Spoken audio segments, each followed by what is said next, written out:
Today, I want to talk about a particular word, and that word is niceness. And as someone once said, and I believe this, that the one thing that's killing us today is niceness. Now, this might sound kind of strange. Why would I say that? Well, it's probably because many of us don't know what the word niceness actually means.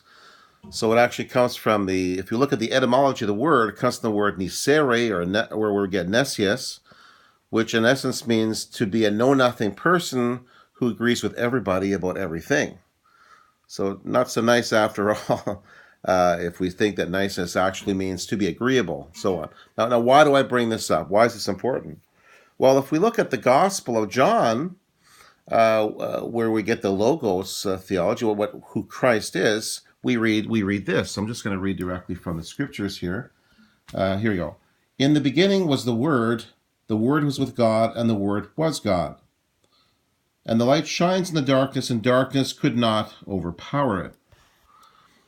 So words are very important. That Christ is not just a prophet who says a lot of great words. Jesus is the Messiah. He is the Word that was made flesh. And that's important for us. That's important for the entire world. And so the word that was made flesh in reference to Jesus comes from the Greek word logos, which was where we get logic or reason. So Jesus, the Word of God, is made flesh, is pure logic, pure reason. Then the opposite would be lack of knowledge, lack of reason, niceness, to know nothing. And what do we call that in other books in the Bible? We call that Antichrist, or spirit of Antichrist, the spirit of the age, which we're striving to fight against. And so there's all kinds of challenges in our society that try to keep us from the truth, from knowing the very heart and mind of God. Because if we know the heart and mind of God, then we're going to be apt to live it out. And I want to give hope to us. And I'm striving myself to get away from the electronic stuff because it's distracting. We don't need it all.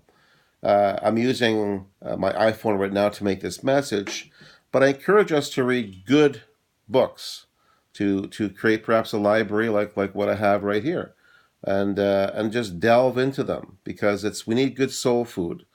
Because having good soul food, reading good books, it animates us, gives us hope.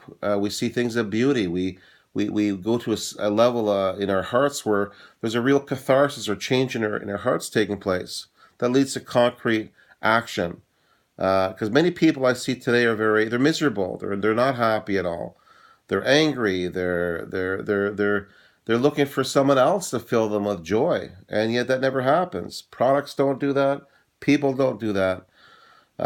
Except if we look at the person of Christ, who is the Word made flesh, it's on Christ that brings us to a new sense of humanity, a new sense of empowerment. So lex orandi, lex credendi, lex vivendi, those are Latin words that mean the way in which we live, or the rule of how we believe shapes how we believe, and how we believe does shape how we live our everyday life. So let's live out those words and reanimate the beauty of our culture for God.